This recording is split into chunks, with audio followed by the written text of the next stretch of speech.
Do you use negative coping skills to reduce your numbness, your panic, your feelings of being alone, or maybe rage or something else? You're absolutely not alone. I think a lot of people do that. Those emotions are really challenging, to say the least. In this episode, I'm going to share a framework with you for understanding and slowly stopping those negative coping skills so that you can relieve your shame and your judgment. My name is Justin Sunseri. I'm a therapist, a coach, and the creator of the Polyvagal Trauma Relief System.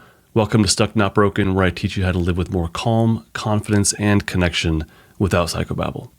What I'm going to share with you is actually a clip from one of my meetups with my private community. I'll have more information at the end of this if you're interested in joining us in the next one. I mentioned the Polyvagal Theory in this clip and things like behavioral adaptations and safety state and stuff like that.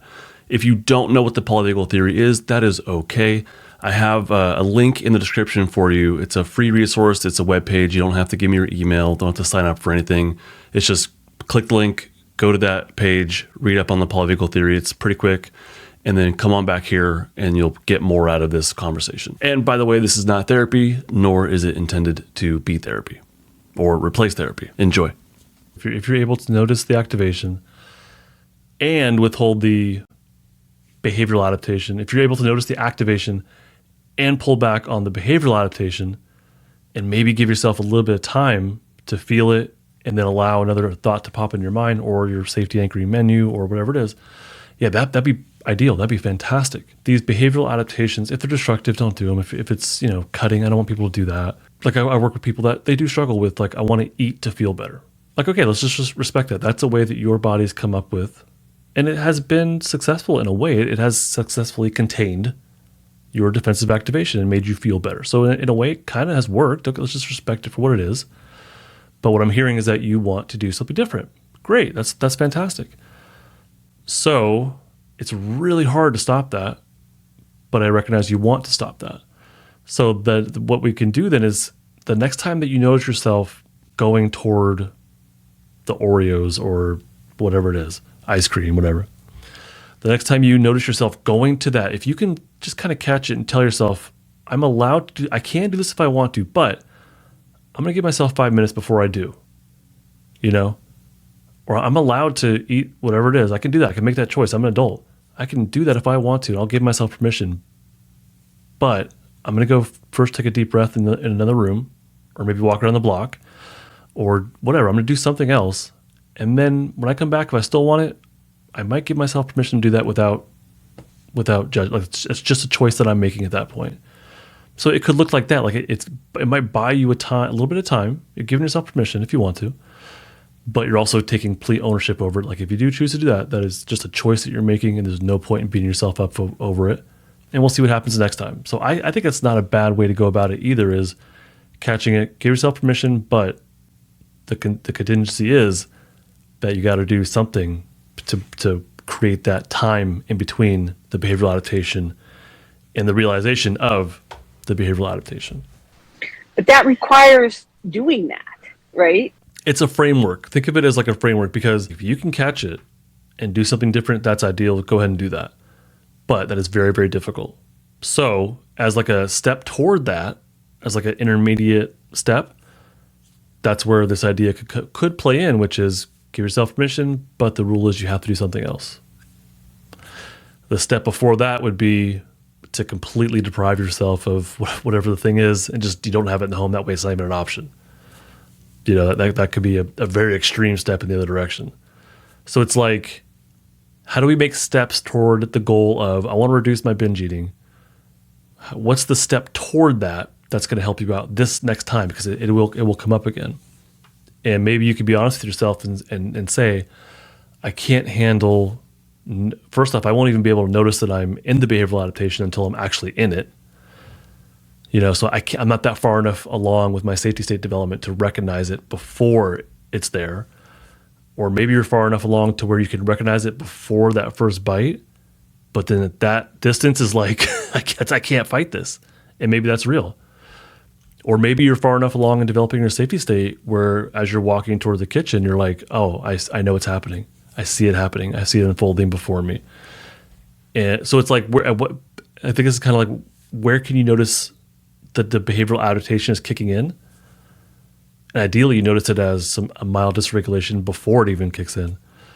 So it's just like, it's how can we break this process up to make it more likely that somebody will do something that's a safety anchoring exercise or a UDS exercise? How do we make it more likely you'll do something like that versus not, I guess? The extreme other side is having a F it attitude. Yeah, so that would be the extreme of behavioral adaptation, is that someone is in dysregulation and they've reached maybe a fight or rage F it. So that's one extreme. The other extreme is I deprive myself of anything that I do genuinely enjoy. Maybe I like Oreos a lot. But the other extreme would be I can't have access to this. And maybe that's real. Maybe that's what someone needs. In between those extremes, though, I think there's a lot of options. And maybe it's I've caught it and I can do something else. Great job. Pat yourself on the back. Maybe it's F it and I'm going to do it, but I'll restrict myself to 5 versus 10 Oreos. I'm just saying Oreos as an example. I have no idea if that's anybody's go-to or not. But maybe it's F it, but here's my constraint. I'm going to eat my 5 Oreos and then I'm going to scream. I don't know. Maybe the adaptation is F it. I'm going to eat as many Oreos as I want, but I have to take one deep breath in between each one. None of these are going to be pleasurable. I'm not saying that whatsoever, but how can we go from the extreme, toward mindful? How can we work our way back toward mindfulness? And so all or nothing does not typically work for most people. If you could do it, go right ahead. If someone can do all or nothing, great. But there might be like a baby step the next day or today that you can make, that someone can make today. And then the next day it's like, can I do one step better? Can I do one Oreo less compared to yesterday maybe? Or can I take 2 deep breaths in between each Oreo versus 1?